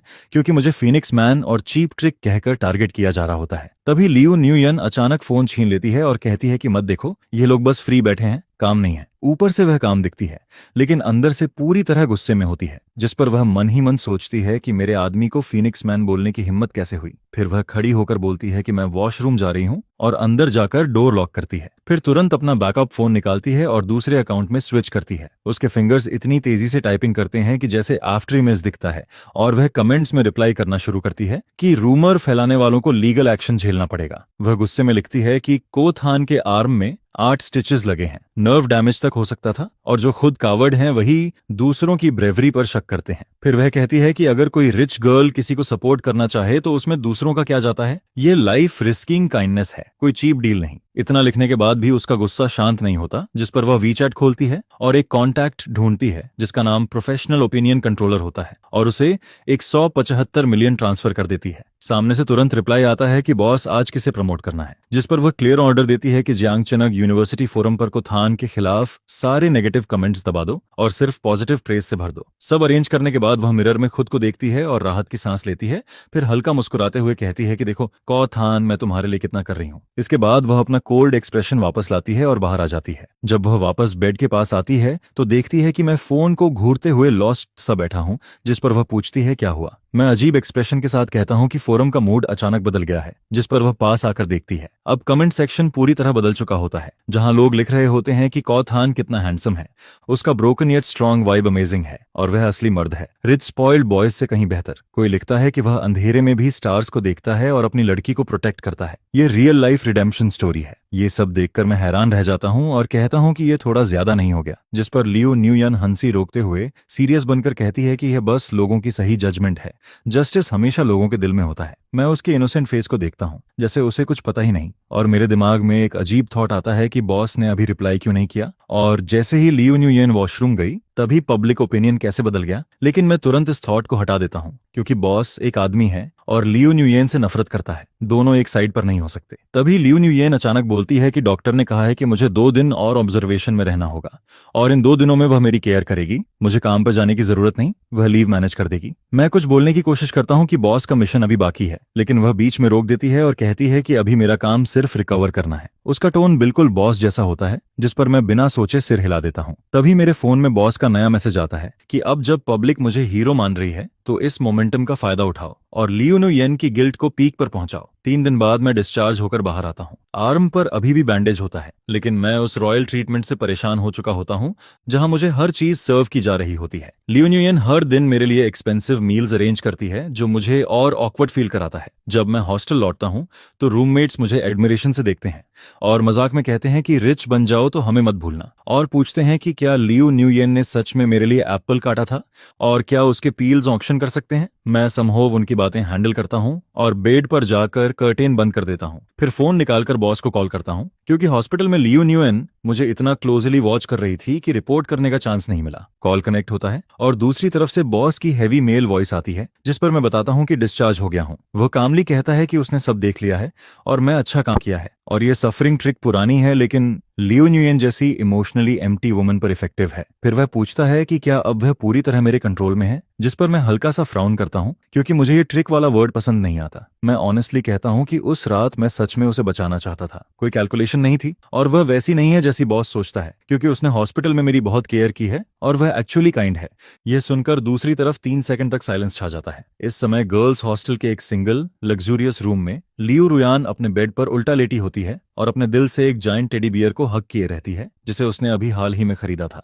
यह सुनते ही उसके होंठों के किनारे हल्का सा स्माइल आता है जिस पर वो एक्साइटमेंट में बेड पर एक रोल लेती है और मन ही मन सोचती है कि चलो, उसमें अभी भी थोड़ी ह्यूमैनिटी बाकी है। बेकार में इस मिस्सी ने उसके लिए चाय पानी सर्व नहीं किया, जिस पर अगले ही पल उसे अपनी आइडेंटिटी याद आती है। वह किम चू है और वही क्रेडिटर है जिसे लियू रुयान ने पहले हर्ट किया था। इसके बाद ईयरफोन से एक ठंडी हंसी की आवाज सुनाई देती है। लियांगशान, गुचेन, तुम्हारा दिमाग खराब हो गया है क्या? ये सब बस उसकी एक्टिंग है। वह तुम्हारी केयर करके अपने अंदर की मोरल सुपरियोरिटी को सेटिस्फाई कर रही है। जिस पर किमचू की आवाज और भी ठंडी हो जाती है। क्या तुम उसके लिए सॉफ्ट हो गए हो? जवाब दो। यह सुनकर मेरा फोन पकड़ने वाला हाथ कस जाता है। मैं नहीं हूं। मैं तुरंत डिनाई करता हूं, लेकिन मेरी आवाज में कॉन्फिडेंस नहीं होता। मैं बस इतना फील करता हूं कि क्या हमने उसे गलत समझ लिया था। शायद उस साल, जिस पर किमचू गुस्से में बीच में ही रोक देता है, कोई मिसअंडरस्टैंडिंग नहीं है। अपनी आइडेंटिटी याद रखो। तुम मुझ पर एक लाइफ ओवे करते हो। अब मैं चाहता हूं कि तुम अपनी लॉयल्टी प्रूव करो। मैं एक गहरी सांस लेता हूं। आप क्या चाहते हैं कि मैं क्या करूं? इसके बाद किमचू बोलता है कि इस वीकेंड जियांग चनग यूनिवर्सिटी में एक चैरिटी ऑक्शन पार्टी होने वाली है। लियू रुयान स्टूडेंट काउंसिल की आर्ट हेड के रूप में अपनी सबसे प्रेशियस चीज ऑक्शन में रखेगी, जिस पर वह थोड़ी देर रुकता है और उसकी टोन और भी डार्क हो जाती है। मैं चाहता हूं कि तुम उसके कंपेनियन बनकर वहां जाओ। फिर ऑक्शन के दौरान चाहे वह जो भी आइटम निकाले, तुम सबके सामने उसे फेंक कहोगे। मैं चाहता हूं कि तुम पूरे एलीट क्राउड के सामने उसकी रेप्यूटेशन को बिना किसी मेसी के क्रश कर दो। यह सुनकर मेरी आंखें सिकुड़ जाती हैं। यह बहुत ज्यादा है। मैं तुरंत मना कर देता हूं। यह एक चैरिटी इवेंट है और अगर वह सच में उसकी फेवरेट चीज है तो ऐसा करना उसकी रेप्यूटेशन डिस्ट्रॉय कर देगा। जिस पर किमचू की आवाज बदल जाती है। तुम्हें उस पर दया आ रही है? गुचेन, ये मत भूलो, अगले महीने तुम्हारी ग्रैंड मदर की इंपोर्टेड मेडिसिन अभी कस्टम्स में अटकी हुई है और सिर्फ मैं ही उसे निकलवा सकता हूँ। ये एक साफ थ्रेट होता है। मेरी सांसें तेज हो जाती हैं। एक तरफ किमचू का एहसान और मेरी ग्रैंड मदर की लाइफ है और दूसरी तरफ वह लड़की है जो ऑकवर्ड तरीके से हॉस्पिटल बेड के पास मेरी केयर करती थी। इसके बाद मैं दांत भींच कर कहता हूँ, कोई और टास्क दे दो। मैं गेम में उसे 100 बार किल कर सकता हूँ, एरेंज कर सकता हूँ, मेहनत वाला काम कर सकता हूँ, लेकिन सबके सामने किसी लड़की को इंसल्ट करना, ये मैं नहीं करूंगा। जिस पर कॉल अचानक कट हो जाती है। मैं ब्लैक स्क्रीन को देखता रहता हूँ और अंदर इरिटेशन बढ़ती जाती है। फिर मैं फोन को साइड में रखता हूँ, बेड पर लेटकर सीलिंग को खाली नजरों से देखता रहता हूँ। दूसरी तरफ लियू रुयान गुस्से में फोन फेंक देती है और अचानक उठकर बैठ जाती है। यह स्टबर्न आइडियट। वह टेडी बेयर को पकड़कर अपना गुस्सा निकालती है। मैं तुम्हें मौका दे रही हूँ स्ट्रगल के जरिए एक स्ट्रांग इमेज बनाने का, लेकिन तुम स्क्रिप्ट के हिसाब से एक्ट ही नहीं कर रहे हो, तो मैं नेक्स्ट स्टेप कैसे लूं? लेकिन जैसे ही उसका गुस्सा कम होता है, उसके दिल में एक अजीब सी स्वीटनेस भरने लगती है। वह मुझे प्रोटेक्ट कर रहा है। किमचू की थ्रेट के बावजूद, ह्यूज डेट के बावजूद, वह मेरी डिग्निटी बचाने का चॉइस करता है। जिस पर लियू रुयान टेडी को सीने से लगाकर सॉफ्टली उसकी फर पर सिर टिकाती है और उसकी आंखें ड्रीमी हो जाती हैं। गुचैन, अगर तुम ऐसे हो तो मैं तुम्हारे साथ सच में खेल कैसे पाऊंगी। इसके बाद वह एक लंबी सांस लेती है और फिर से फोन उठाती है। अगर तुम खुद से एक्ट नहीं कर रहे तो मैं तुम्हें फोर्स करूंगी। अगले दिन लाइब्रेरी में मैं अपने पेंटिंग असाइनमेंट्स पूरा कर रहा होता हूँ, जिस पर अचानक एक शैडो मेरे सामने गिरती है। लियू रुयान कब सामने आकर खड़ी हो जाती है मुझे पता ही नहीं चलता। मैं ऊपर देखता हूँ, तुम यहाँ क्यों आई हो? जिस पर वह अपने बैग से एक गोल्डन इनविटेशन कार्ड निकालती है और मेरे सामने रख देती है। शनिवार रात एक चैरिटी ऑक्शन पार्टी है, मुझे एक कंपेनियन चाहिए, क्या तुम फ्री हो? मैं इनविटेशन को देखता हूँ और किम चू की वार्निंग याद आती है। अगर मैं नहीं गया तो ग्रैंड मदर की मेडिसिन सच में रुक सकती है, और अगर गया तो मुझे वह क्रूअल टास्क करना पड़ेगा। थोड़ा हेजिटेट करने के बाद मैं कहता हूँ, मेरे पास फॉर्मल क्लॉथ्स नहीं है और मैं ऐसे इवेंट्स के लिए सूटेबल भी नहीं हूँ। जिस पर वह कैजुअली कहती है, क्लोथ्स मैंने तैयार कर लिए हैं। फिर वह चिन को हाथ पर टिकाकर मुझे देखती है। गुचेन, तुमने मुझे सेव किया था और अब पूरे कैंपस में हमारे बारे में रूमर्स फैल रहे हैं। अगर तुम नहीं आए तो लोग सोचेंगे कि मैं अनग्रेटफुल हूँ। ये रीजन इतना स्ट्रांग होता है कि मैं कुछ कह नहीं पाता। उसकी उम्मीद भरी आंखों को देखकर मैं आखिरकार मान जाता हूँ। ठीक है, मैं चलूंगा, लेकिन अंदर ही अंदर मैं कसम खाता हूँ कि मैं वहां इनविजिबल बनकर रहूंगा। चाहे किमचू कुछ भी कहे, मैं उसे इंसल्ट नहीं करूंगा। ज्यादा से ज्यादा मैं पैसे उधार नहीं लूंगा, मैं ब्लड डोनेट करूंगा, एक्स्ट्रा जॉब्स करूंगा। जिस पर लियू रुयान की आंखों में तुरंत खुशी भर जाती है। तो तय रहा, शनिवार शाम 5 बजे मैं डॉर्म के नीचे तुम्हारा इंतजार करूंगी। यह कहकर वह उठती है और जाने लगती है, लेकिन कुछ कदम चलने के बाद रुकती है, पीठ मेरी तरफ करके कहती है, हाँ, उस दिन मैं एक पेंटिंग ऑक्शन करूंगी जिसमें मैंने एक बहुत इंपॉर्टेंट पर्सन को ड्रॉ किया है। उस समय मुझे सपोर्ट करना। मैं उसकी जाती हुई बैग को देखता हूँ और मेरे दिल की धड़कन एक पल के लिए रुकती है। वह इंपॉर्टेंट पर्सन कौन है? किमचू या फिर वजिकाई? ये सोचकर मेरे अंदर अजीब सा बिटरनेस आ जाता है। लेकिन मुझे नहीं पता होता कि लाइब्रेरी से बाहर जाते ही लियू रुयान एक पिलर के पीछे छुपकर तुरंत एक मैसेज भेजती है, अगर तुम उसे इंसल्ट नहीं कर सकते तो तरीका बदलते हैं। ऑन ऑक्शन में चाहे पेंटिंग कितने में भी जाए, तुम्हें उसे हर हाल में खरीदना होगा, चाहे फेक मनी ही क्यों न लगाना पड़े। मैसेज भेजकर वह चालाकी से मुस्कुराती है और फोन रख देती है, जिस पर वह मन ही मन सोचती है, उस पेंटिंग में उस रात का सीन बना है जब वह स्ट्रीट लाइट के नीचे भाग रहा था। अगर वह इडियट जीकाई उसे खरीद ले गया तो मैं शर्म से मर जाऊंगी। गुचेन, यह हार्ड मोड तुमने खुद चुना है। वह हल्के कदमों से गुनगुनाते हुए आगे बढ़ती रहती है और मैं लाइब्रेरी में न्यू इंस्ट्रक्शन मिलने के बाद पूरी तरह कंफ्यूज्ड हो जाता हूँ। उस पेंटिंग को खरीदना? ऐसे चैरिटी ऑक्शन में स्टार्टिंग प्राइस ही लाखों में होती है और कभी कभी करोड़ों तक पहुंच जाती है। मुझे बेच भी दिया जाए तो इतनी वैल्यू नहीं होगी। जिस पर मैं टेबल पर झुक जाता हूँ और एक हेल्पलेस स्क्रीम निकालता हूँ। जियांग चेनग होटल में क्रिस्टल क्लैडर्स की रोशनी चारों तरफ फैलती है और पूरा हॉल इतनी चमक से भरा होता है कि आंखें ऑलमोस्ट चौंधिया जाती हैं। मुझे इस वक्त ऐसा फील होता है जैसे मैं एक बदसूरत डक बनकर स्वान लेक में घुस गया हूं,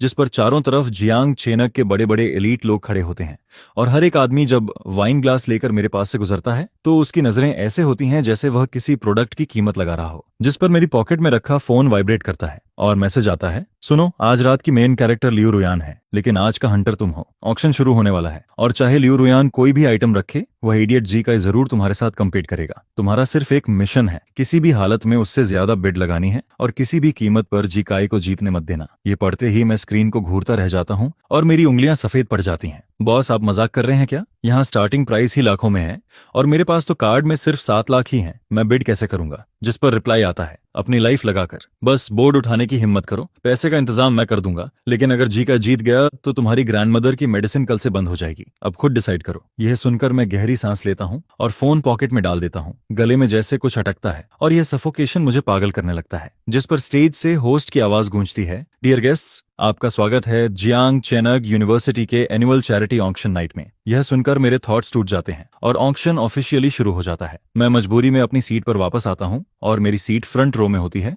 जहां मेरे लेफ्ट में लियू रुयान बैठी होती है और राइट में वही एरोगेंट जीकाई बैठा होता है। आज रात लियू रुयान इतनी ब्यूटीफुल लगती है कि सांस रुकती है। उसने ब्लैक इवनिंग गाउन पहना होता है, उसके लॉन्ग हेयर टाइड होते हैं जिससे उसका स्लिम नेक दिखता है और उसके हाथ में ऑक्शन कैटलॉग होता है। फेस पर परफेक्ट स्माइल रहती है, लेकिन सिर्फ मैं नोटिस करता हूँ कि उसका बॉडी थोड़ा स्टिफ है। जिस पर मैं धीरे से पूछता हूँ, तुम नर्वस हो क्या? यह सुनकर वह मेरी तरफ देखती है। उसकी आंखों में एक पल के लिए सरप्राइज आता है, फिर वह एरोगेंस से स्माइल करती है। ऐसे सीन्स मैं कई बार देख चुकी हूँ। उल्टा तुम हो, कहीं बाद में तुम्हारे पैर कांपते कांपते कंट्रोल से बाहर ना हो जाएं। हालांकि वह स्ट्रांग दिखती है, लेकिन मैं क्लियरली देखता हूँ कि उसके हाथ की उंगलियां हल्का सा कांपती हैं। इसके बाद ऑक्शन के शुरुआती आइटम्स आते हैं। ज्यादातर एंटिक्विटीज और ज्वेलरी होती हैं, जिस पर जीकाई बहुत एक्टिव रहता है।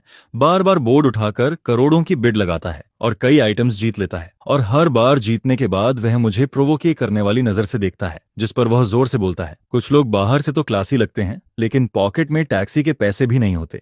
और यह सुनकर आसपास के लोग हल्का हंसते हैं, लेकिन मैं रिएक्ट नहीं करता। मैं बस उस मोमेंट का इंतजार कर रहा होता हूँ। इसके बाद होस्ट की आवाज एक्साइटेड हो जाती है। अब हम आज की सबसे इंपॉर्टेंट आइटम्स में से एक पेश करने जा रहे हैं, जिसे जियांग चेनक यूनिवर्सिटी की आर्ट हेड मिस लियू रुयान ने खुद बनाया है। यह सुनते ही रेड क्लॉथ हटाया जाता है और पूरा हॉल एक पल के लिए साइलेंट हो जाता है। फिर अचानक सप्रेस्ड शॉक की आवाजें उठती हैं। पेंटिंग में कोई फ्लावर्स या एब्स्ट्रैक्ट आर्ट नहीं होता, बल्कि एक रियलिस्टिक सीन होता है, जिसमें एक डार्क रेनी नाइट दिखाई जाती है। स्ट्रीट लाइट की येलो लाइट में शैडोज लंबी खिंचती हैं और एक बॉय व्हाइट शर्ट में पूरी तरह भीगा हुआ एक अननोन गर्ल के सामने खड़ा होता है, उसे प्रोटेक्ट करता हुआ, और उसके लेफ्ट आर्म से ब्लड टपकता है जो रेड फ्लावर्स की तरह फैलता जाता है। भले ही सिर्फ बैक दिखाई देती है, फेस क्लियर नहीं होता, लेकिन वहां मौजूद हर कोई तुरंत पहचान जाता है वह मैं हूं, जिस पर मैं उस पेंटिंग को देखता रह जाता हूं और मेरा दिल जैसे किसी ने कसकर पकड़ लिया हो। मुझे कभी नहीं पता था कि उस रात लियू रुयान की नजरों में मैं ऐसा दिखता हूं। यह सिर्फ पेंटिंग नहीं, एक साइलेंट कन्फेशन जैसा होता है, जिस पर जी काई का चेहरा तुरंत बदल जाता है। वह 3 साल से लियू रुयान को परस्यू कर रहा था,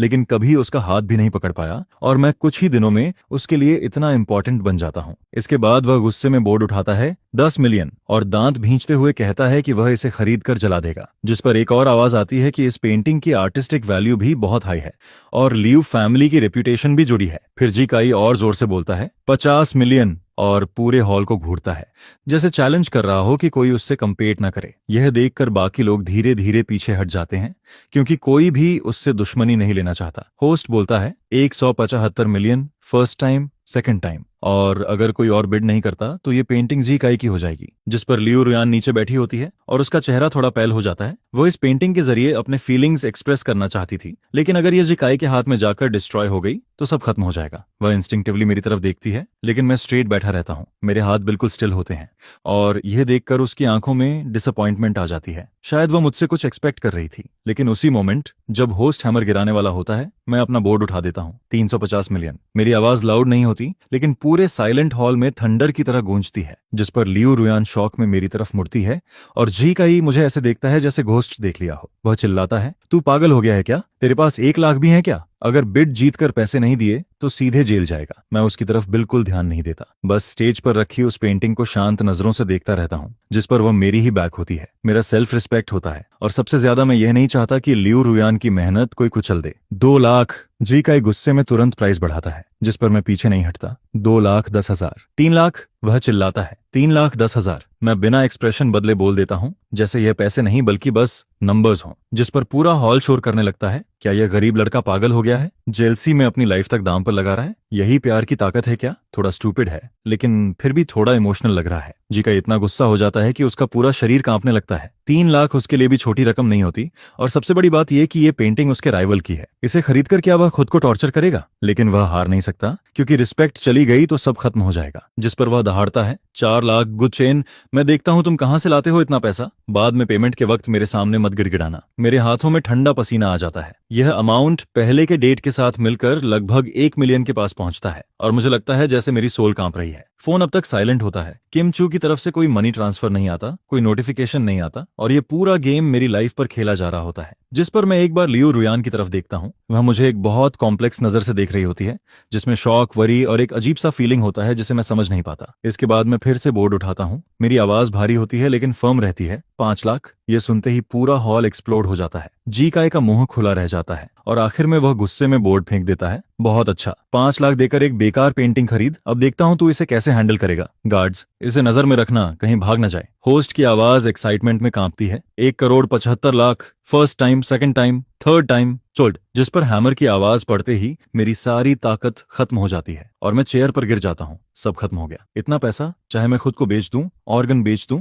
फिर भी नहीं चुका सकता। पार्टी खत्म होने के बाद मैं बैक स्टेज खड़ा होता हूँ। सामने होटल मैनेजर और 2 स्टाफ मशीन्स लेकर खड़े होते हैं, और मेरा चेहरा पूरी तरह सफेद पड़ जाता है। मिस्टर गुचेन, टोटल अमाउंट 1,75,00,000 है। आप कार्ड से पे करेंगे या चेक से? मैनेजर पॉलिट टोन में पूछता है, लेकिन उसकी आंखों में डाउट साफ दिखता है। मैं कुछ बोलने की कोशिश करता हूँ, लेकिन गला सूख जाता है, आवाज नहीं निकलती। जिस पर जी काई अपने दोस्तों के साथ डोर पर खड़ा होकर मजा लेता है। स्वाइप करो ना, या कार्ड लाना भूल गए? और सब हंसने लगते हैं। मैं ह्यूमिलिएशन एक्सेप्ट करने ही वाला होता हूँ और लीगल पनिशमेंट के लिए रेडी होता हूँ, तभी अचानक डोर खुलता है। लियू रुयान अंदर आती है और बिना मेरी तरफ देखे अपने बैग से एक ब्लैक बैंक कार्ड निकालती है और मैनेजर को दे देती है। इससे पेमेंट करो। मैनेजर चौंक जाता है। मिस लियू, जिस पर वह कामली कहती है, ये पेंटिंग मैंने बनाई है और ये मेरा डोनेशन था, अब मैं इसे खुद खरीद रही हूँ, कोई प्रॉब्लम है? मैनेजर तुरंत झुककर कार्ड ले लेता है। कोई प्रॉब्लम नहीं है। जिस पर जीका चिल्लाता है, ये चीटिंग है, सेलर बायर के लिए पेमेंट कैसे कर सकता है, ये आदमी फ्रॉड है। लियू रुयान मुड़ती है और उसकी नजर ठंडी हो जाती है। जीकाई, तुम गलत हो। इसके बाद वह मेरे पास आती है, मेरा हाथ पकड़ती है और बिल्कुल नेचुरल तरीके से क्लोज खड़ी होती है, जैसे ओपनली क्लेम कर रही हो। ये फ्रॉड नहीं है, ये वह आदमी है जिसे लियू रुयान ने चूज किया है।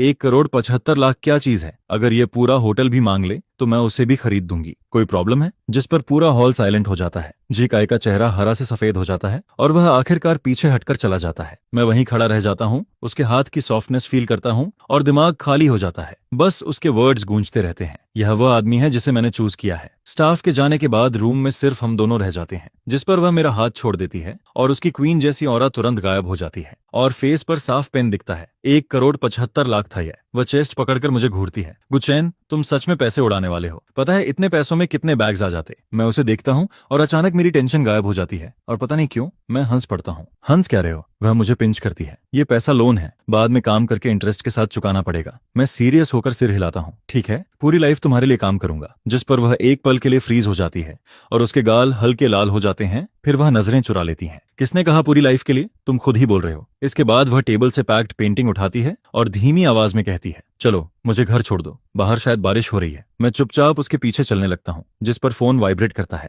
गुड जॉब, प्रोसेस रिस्की था लेकिन रिजल्ट मुझे पसंद आया। किम चू का मैसेज आता है, लेकिन इस बार मैं रिप्लाई नहीं करता और लियू रुयान की बैग को देखते हुए पहली बार मेरे अंदर रेबेलियन का थॉट आता है। इस बार मैं किम चू के लिए नहीं, सिर्फ उसके लिए खड़ा हूँ। जिस पर बाहर जोरदार बारिश हो रही होती है, जैसे आसमान खुद इस नाइट को ड्रामेटिक बना रहा हो और पूरा जियांग चेनग पानी की सफेद चादर में ढक जाता है। लियू रुयान की रेड स्पोर्ट्स कार उस बारिश में लाइटनिंग की तरह चमकती है, लेकिन लाइटनिंग भी कभी कभी बुझ जाती है। जब कार माउंटेन रोड के पास पहुंचती है तो अचानक इंजन बंद हो जाता है। डैमिट, लियू रुयान स्टीयरिंग पर हाथ मारती है। यह कार भी अभी ही खराब होनी थी। यह जगह पूरी तरह खाली होती है, आसपास कोई हाउस नहीं। यह रोड रिच एरिया तक जाने का अकेला रास्ता होता है और इस बारिश में तो कोई दिखाई भी नहीं देता। मैं कहता हूँ रेस्क्यू बुलाते हैं, लेकिन वह सिर हिलाती है। यहाँ नेटवर्क नहीं है और इतनी हैवी रेन में रेस्क्यू भी नहीं आएगा। जिस पर वह बाहर के डार्क फॉरेस्ट को देखती है, फिर मुझे देखती है जो पूरी तरह भीग चुका होता हूँ और कहती है, आगे थोड़ी दूरी पर मेरे फैमिली का वेकेशन विला है, काफी समय से खाली है,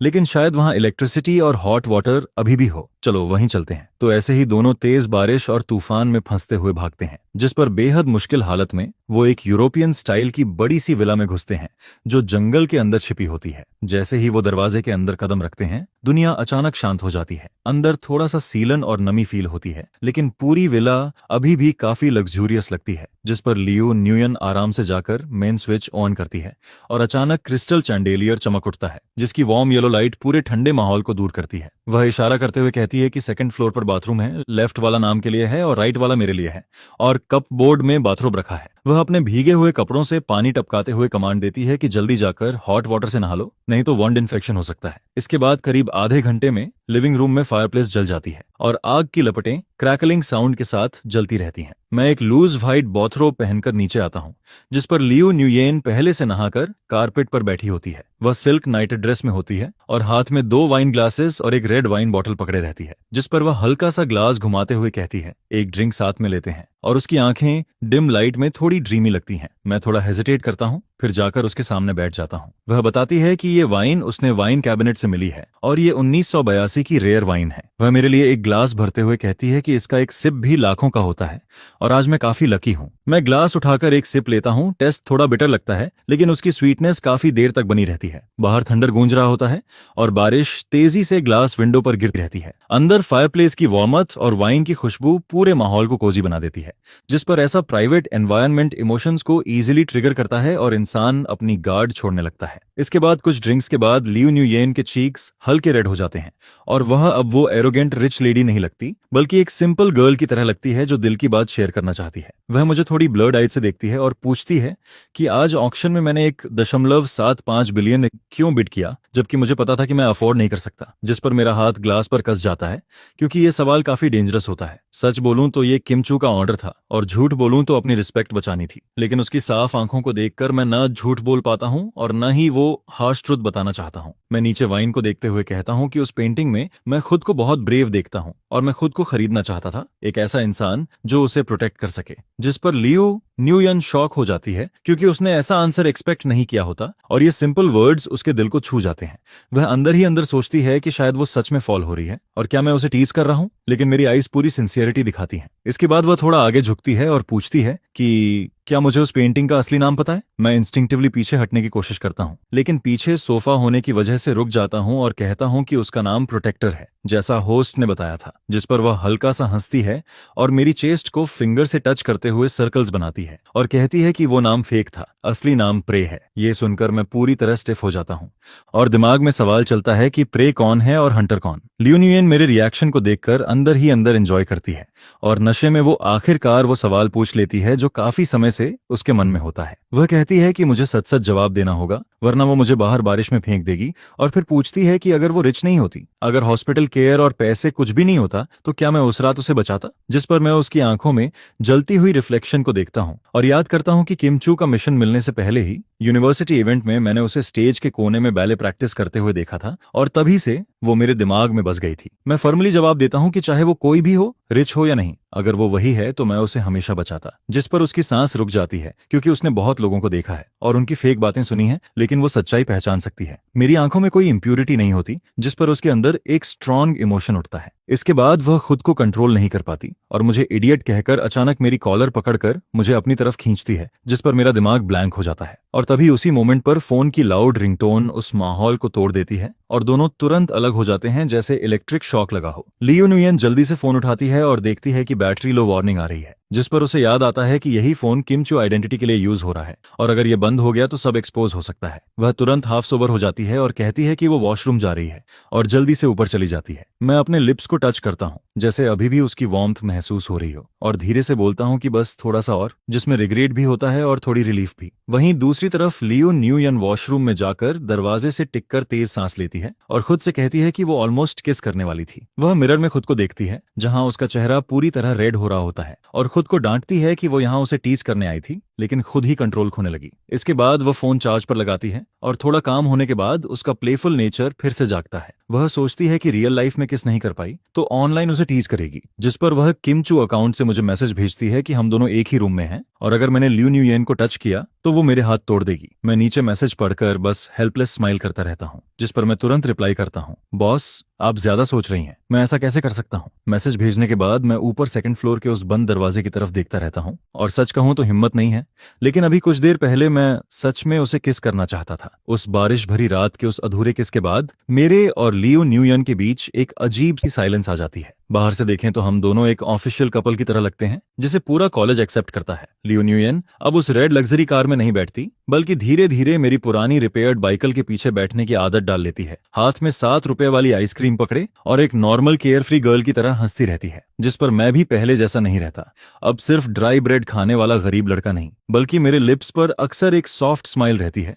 जिसे मैं खुद भी नोटिस नहीं करता। लेकिन सच ये है कि इस स्वीट लेयर के नीचे एक डेंजरस टाइम बॉम्ब छुपा होता है, जिसे सिर्फ हम दोनों ही जानते हैं। मुझे डर रहता है कि वो किम चू नाम का शैडो कभी भी सामने आकर सब कुछ डिस्ट्रॉय कर सकता है, और लियू न्यूयेन भी डरती है कि मेरा ये सॉफ्टनेस उस 1.75 बिलियन के डेट की वजह से है या उस रेनी नाइट की साइलेंस की वजह से। वह समझ नहीं पाती कि क्या एक्टिंग है और क्या रियल फीलिंग, और जितना वो डीप जाती है उतना ही लूजिंग का डर बढ़ता जाता है। इसके बाद जब ये डर लिमिट क्रॉस करता है तो इंसान क्रेजी डिसीजंस लेने लगता है। फ्राइडे आफ्टरनून को लियो न्यूयेन कैफे के कोने में बैठकर विंडो के बाहर मुझे क्लासमेट्स की हेल्प करते हुए देखती है, जिस पर वह सोचती है कि अब ये सब ऐसे नहीं चल सकता। उसे लगता है कि वो इस गेम का कंट्रोल खो रही है जो उसने खुद शुरू किया था, और अब वही गेम उसे खींचकर अंदर ले जा रहा है। वह मेरी वार्मथ, मेरी ऑकवर्ड केयर को मिस करने लगती है और सोचती है कि अगर एक दिन मुझे पता चल गया कि किमचू वही है और ये सब एक प्रैंक था तो मैं कैसा रिएक्ट करूंगा। ये डर एक ठंडी स्नेक की तरह उसके दिल को जकड़ लेता है, जिस पर वह डिसाइड करती है कि अब इसे खत्म करना होगा। इसके बाद वह किम चू के आइडेंटिटी से मुझे फाइनल चॉइस देने का प्लान बनाती है। अगर मैं पैसे के लिए उसे हर्ट कर सकता हूं तो मैं उसके प्यार के लायक नहीं हूं, और अगर मैं कॉन्ट्रैक्ट तोड़कर भी उसे हर्ट नहीं करता तो वो सच बता देगी और मुझसे माफी मांगेगी। ये एक हग गैम्बल होता है जिसमें स्टेक उसका फर्स्ट लव होता है। वह एक बैकअप फोन निकालकर एक ऐसा मैसेज टाइप करती है जो सब कुछ डिस्ट्रॉय कर सकता है। इधर मैं बुक्स शिफ्ट करके एडमिन बिल्डिंग तक पहुंचता हूं, तभी पॉकेट में फोन वाइब्रेट करता है, जिस पर मेरी स्माइल तुरंत फ्रीज हो जाती है। कई दिनों से किमचू साइलेंट था और मुझे लगा था कि शायद वो मुझे भूल गया है, लेकिन मैं गलत था क्योंकि ये डेविल कभी जाता ही नहीं। मैसेज आता है, आजकल बड़ी आराम की जिंदगी जी रहे हो कुथान, लगता है तुम भूल गए हो कि तुम कौन हो। जिस पर मैं एक एम्प्टी स्टेयरवे में जाकर डीप ब्रेथ लेता हूं और रिप्लाई करता हूं, बॉस मैं नहीं भूला, मैं प्लान के अनुसार ही चल रहा हूं। वह तुरंत जवाब देता है, प्लान? तुम्हारा प्लान ये है कि तुम उससे प्यार करने लगो? मैंने कहा था उसे फॉल कराओ और फिर छोड़ दो, ये नहीं कि खुद ही इन्वॉल्व हो जाओ। इसके बाद वह कहता है कि वो इस गेम से बोर हो गया है और अब कर्टेन गिराना चाहता है। वह बताता है कि नेक्स्ट वेडनेसडे लियो न्यूयेन का 22वें बर्थडे है और उसके फैमिली ने सबसे बड़े बैंक्वेट हॉल में पार्टी रखी है, जहां पूरे सिटी के एलीट लोग और उसके पेरेंट्स भी होंगे, और यही परफेक्ट मौका है। मेरा दिल कस जाता है और एक ठंडी लहर पैरों से लेकर सिर तक दौड़ जाती है। जिस पर मैं पूछता हूं, आप मुझसे क्या करवाना चाहते हैं? जिस पर वह कहता है कि केक कटिंग के समय सबके सामने, मीडिया कैमरों के सामने मुझे केक उसके फेस पर मारना है और सबको बताना है कि मैंने उसे कभी प्यार नहीं किया। मैं सिर्फ पैसे के लिए उसके पास गया था और मुझे उसके जैसे रिच गर्ल्स फेक और डिस्गस्टिंग लगते हैं, और फिर उसके दिए हुए सारे गिफ्ट्स फेंक कर वहां से चला जाऊं। वह कहता है कि यही परफेक्ट रिवेंज होगा। मैं स्क्रीन पर उन वर्ड्स को देखता रहता हूं, हर वर्ड एक नाइफ की तरह लगता है। ये सिर्फ ब्रेकअप नहीं, ये सोशल डेथ है, ये उसकी डिग्निटी और फीलिंग्स को सबके सामने क्रश करना है। जिस पर मैं तुरंत रिप्लाई करता हूं कि मैं ये नहीं कर सकता, लेकिन मेरी फिंगर्स लगातार कांपती रहती हैं। वह हंसते हुए जवाब देता है कि क्या मुझे लगता है कि डेट चुकाने के बाद मैं फ्री हो जाऊंगा, और मुझे याद दिलाता है कि कॉन्ट्रैक्ट में 10 गुना पेनल्टी क्लॉज है। फिर वह मेरी ग्रैंडमदर की हेल्थ का जिक्र करता है कि नेक्स्ट वीक सर्जरी के लिए 1.05 बिलियन डिपॉजिट चाहिए, वरना हॉस्पिटल एडमिट नहीं करेगा। यह सुनकर मैं दीवार से टिक जाता हूं, जैसे सांस रुक रही हो। ये एक सीधी धमकी होती है। मैं जवाब देता हूं कि पैसे मैं किसी भी तरह लौटा दूंगा, चाहे किडनी बेचनी पड़े, लेकिन ये काम नहीं कर सकता क्योंकि लियो न्यूयेन इनोसेंट है, उसने कभी कुछ गलत नहीं किया। जिस पर वह कोल्ड टोन में कहता है कि ये सब चैरिटी है, जैसे कोई बेगर को कॉइन देता है, और पूछता है कि क्या मैं इसे लव समझ रहा हूं, और मुझे नेइव कहता है। फिर वह फाइनल वार्निंग देता है कि अगर मैंने वेडनेसडे रात 8 बजे तक उसका ऑर्डर फॉलो नहीं किया तो वह फंडिंग विड्रॉ कर देगा और मुझ पर फ्रॉड केस डालकर मुझे जिंदगी भर के लिए जेल भेज देगा। वह आखिरी में कहता है, चूज करो अपना लव या अपनी ग्रैंडमदर की लाइफ। स्क्रीन धीरे धीरे डार्क हो जाती है, जिस पर मैं दीवार से नीचे फिसल जाता हूं और जमीन पर बैठकर अपने बाल पकड़ लेता हूं। बाहर स्टेयरकेस पर सनलाइट चमक रही होती है, बर्ड्स चहक रहे होते हैं, लेकिन मेरी दुनिया में सर्दियों की ठंड शुरू हो चुकी होती है। इसके बाद के दिनों में मैं एक सोललेस बॉडी की तरह जीता हूं, जिस पर लियो न्यूयन मेरी हालत नोटिस कर लेती है और पूछती है, क्या हुआ तुम्हें? 2 दिन से ऐसे खोए खोए क्यों हो? कहीं तबीयत तो खराब नहीं? मैं अचानक रियलिटी में आता हूं और उसके उस खूबसूरत चेहरे को देखता रह जाता हूं, जिस पर उसकी आंखों में जो कंसर्न दिखती है वो बिल्कुल रियल और साफ होती है। और अगर मुझे ऐसी लड़की को उसके बर्थडे पर सबके सामने इंसल्ट करना पड़े तो मैं उससे अच्छा खुद को खत्म करना पसंद करूंगा। मैं जबरदस्ती मुस्कुराते हुए कहता हूं, कुछ नहीं, बस एग्जाम प्रिपरेशन की वजह से थोड़ा टायर्ड हूं। जिस पर लियो न्यूयेन मुझे इडियट कहती है और अपने बैग से विटामिन का एक बॉक्स निकालकर मेरी तरफ बढ़ाती है और साथ में एक गोल्डन इनविटेशन कार्ड भी दे देती है। वह कैजुअली बुक पढ़ने का नाटक करती है, लेकिन उसके कान पहले ही लाल हो चुके होते हैं, और धीरे से बोलती है कि नेक्स्ट वेडनेसडे उसका बर्थडे है और भले ही उसे ऐसे इवेंट्स पसंद नहीं, लेकिन उसके पेरेंट्स इंसाइट कर रहे हैं और मुझे जरूर आना होगा क्योंकि मैं उसका डांस पार्टनर हूँ। मैं उस रेड इनविटेशन कार्ड को देखता हूँ और टेबल के नीचे मेरे हाथ कसकर मुट्ठी बन जाते हैं, नेल्स स्किन में चुभते रहते हैं। फिर भी मैं धीरे से कहता हूँ, ठीक है, मैं आऊंगा। जिस पर उसे बिल्कुल अंदाजा नहीं होता कि मेरे इस ठीक है के पीछे कितनी डेस्पिरेशन छुपी है, और वह खुश होकर मेरे पैर को हल्के से किक करती है और याद दिलाती है कि मुझे वही स्वान सूट पहनना है क्योंकि वो हमारी बैटल आउटफिट है। उसकी ब्राइट स्माइल देखकर मेरा दिल जैसे किसी आरी से काटा जा रहा होता है। उस रात मैं हॉस्टल वापस नहीं जाता, बल्कि पागलों की तरह साइकिल चलाते हुए पूरे जियांग सिटी की गलियों में घूमता रहता हूँ। मैं हर बैंक में जाता हूँ, हर पार्ट टाइम जॉब एजेंसी में पूछता हूँ, यहाँ तक कि इलीगल लोन देने वालों तक पहुंच जाता हूँ, लेकिन हर जगह सेम जवाब मिलता है, स्टूडेंट के पास कोलेटरल नहीं है, ज्यादा से ज्यादा 15 से 20 लाख मिल सकते हैं, उससे ज्यादा नहीं। जिस पर रियलिटी एक ठंडी दीवार की तरह मुझसे टकराती है और मेरा सिर फटने जैसा महसूस होता है क्योंकि मुझे लाखों नहीं, पूरे 1 बिलियन की जरूरत है। लेट नाइट मैं रिवर साइड बेंच पर बैठा होता हूँ, काले पानी को देखते हुए, और फोन में किम चू का काउंटडाउन मैसेज दिखता रहता है जिसमें सिर्फ 3 दिन बचे होते हैं। मैं वॉलेट निकालता हूं जिसमें ग्रैंडमदर की फोटो होती है, और आंखें बंद करते ही लियू न्यूयेन के साथ वो अधूरा के सामने आ जाता है। एक तरफ ब्लड रिलेशन का प्यार और दूसरी तरफ दिल में बस चुका लव,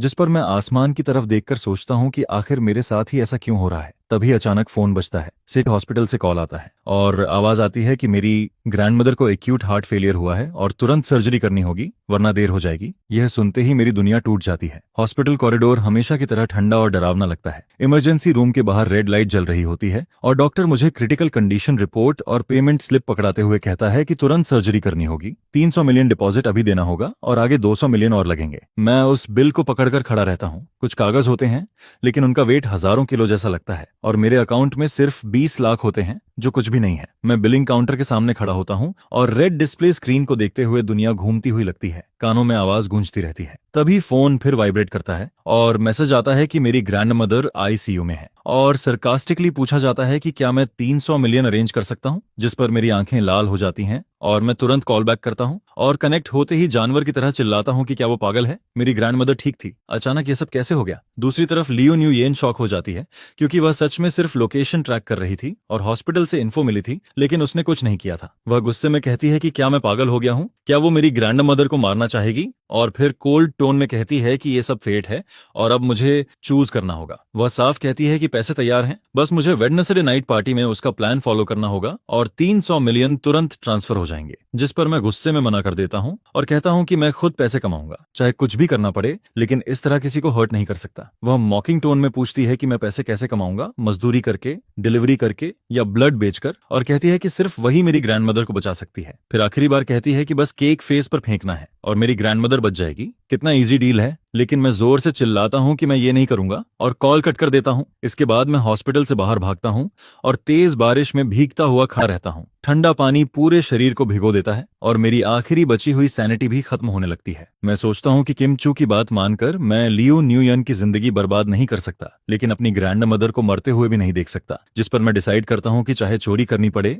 रॉबरी करनी पड़े या अपनी जान दांव पर लगानी पड़े, मुझे पैसे लाने ही होंगे। मैं बारिश में पागलों की तरह दौड़ता रहता हूं, दिमाग में हर पॉसिबल ऑप्शन खोजता रहता हूं और अचानक मुझे एक आदमी याद आता है, कंस्ट्रक्शन साइट वाला लॉन्ग। मैं कांपते हाथों से उसका नंबर डायल करता हूं और कॉल कनेक्ट होते ही कहता हूं कि मुझे आज रात ही 1.05 बिलियन चाहिए। दूसरी तरफ कुछ देर साइलेंस रहता है, फिर वह हंसते हुए कहता है कि यह छोटी रकम नहीं है और स्टूडेंट के लिए लीगल तरीका तो पॉसिबल नहीं है, लेकिन एक रिस्की काम है। वह बताता है कि एक एक्सपेरिमेंटल ड्रग ट्रायल चल रहा है जिसमें ऑर्गन फेलियर का रिस्क है और एक बार के लिए 700 मिलियन मिलेंगे। मैं बिना हिचक पूछता हूं कि क्या और कोई तरीका है, क्योंकि 700 मिलियन भी कम है, जिस पर वह थोड़ा शॉक्ड होकर कहता है कि एक और ऑप्शन है, अंडरग्राउंड फाइट अरीना में डेथ मैच, जहां अगर मैं 3 राउंड सर्वाइव कर गया तो 300 मिलियन मिलेंगे, लेकिन ओपोनेंट एक रिटायर्ड मुay थाई फाइटर है जो पहले भी किसी को कोमा में डाल चुका है। ये सीधा अपनी जान दांव पर लगाने जैसा होता है, लेकिन मेरे पास कोई चॉइस नहीं होती, जिस पर मैं बिना रुके बोलता हूं मैं दोनों करूंगा, आज फाइट और कल ड्रग ट्रायल। यह सुनकर वह चौंक जाता है और कहता है, तुम पागल हो गए हो,